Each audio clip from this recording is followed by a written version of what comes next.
Well, tonight was the third night the city of Greensboro was under an 8 p.m. curfew, and protesters in front of the International Civil Rights Center and Museum made a point of wrapping up in plenty of time.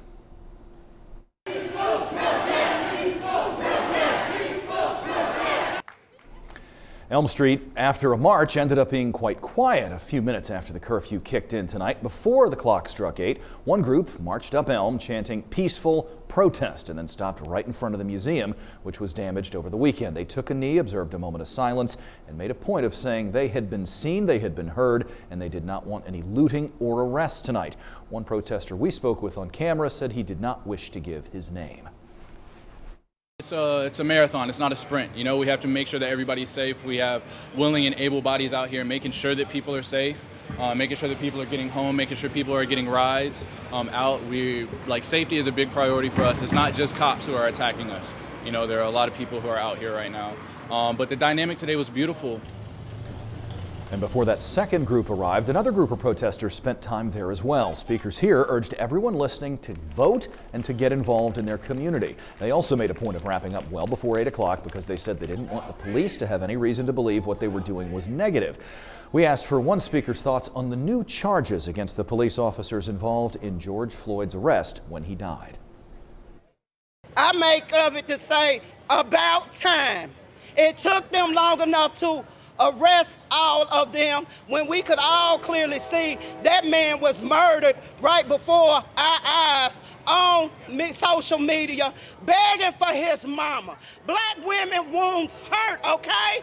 We love our children. No matter how you all want to see them, we love our children. That's why he was calling for his mama with his last breath. So compare the video you just saw with what the situation looked like on Monday night, the first night of the curfew, when protesters locked arms in front of the museum until officers in riot gear and some on bikes moved in their direction down Elm until they dispersed near the Nathaniel Greene statue. Police ended up making 6 arrests on that day, all locals, all for violating the curfew. Now, for perspective on what has been happening this evening in Winston-Salem, let's send things over to Brandon Bates. He has been live, walking with protesters and hearing their stories as well. Brandon, what have you seen tonight? Well, Kenny, good evening to you. Every night this week, Winston-Salem has seen protests. Today, hundreds of people lined up right here at City Hall to get their message across. They had several demands for the city as well as the county. Take a look at some of this video. It was the Black Lives Matter protesters. They started at 6, didn't end until around 9:15 tonight. The group stopped by several city buildings chanting George Floyd's name. They laid on the ground for the same amount of time George Floyd was on the ground before he died. The group of hundreds of people stopped at the Winston-Salem Detention Center to address the inmates who were banging on the windows of their cells. A very powerful moment. Listen to this.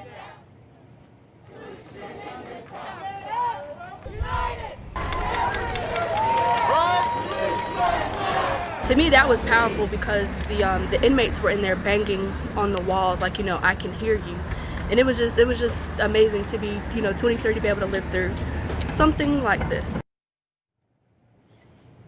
The goal of the protest tonight, according to the Facebook event, was to demand several things from the city of Winston-Salem and Forsyth County. First, protesters wanted all officers present during George Floyd's death arrested, a statement of support as well from local elected officials. And as Kenny mentioned at the top of the show, those officers were arrested shortly before this protest started, and protesters here in Winston-Salem we talked to were ecstatic about that news. The second demand is to release nonviolent offenders from local jails to avoid the spread of the coronavirus. That is why we saw the group of people outside of that jail tonight. The last 2 demands include a systematic effort to reduce routine traffic stops protesters say are unfairly aimed directly at the black community. Also, lastly, people asking to hold off on local foreclosures and evictions. Now, if you remember, last night protesters shut down Interstate 52 in Winston-Salem. At no point did the demonstration become violent last night. That is the case tonight. It looked like they were going to head towards 52 today, but they did take a turn on Patterson, and they came right back here where it started to City Hall. But once again, protests here in Winston-Salem tonight, everything was peaceful, and it ended right here. Reporting live in Winston-Salem tonight, Brandon Bates, WXII 12 News.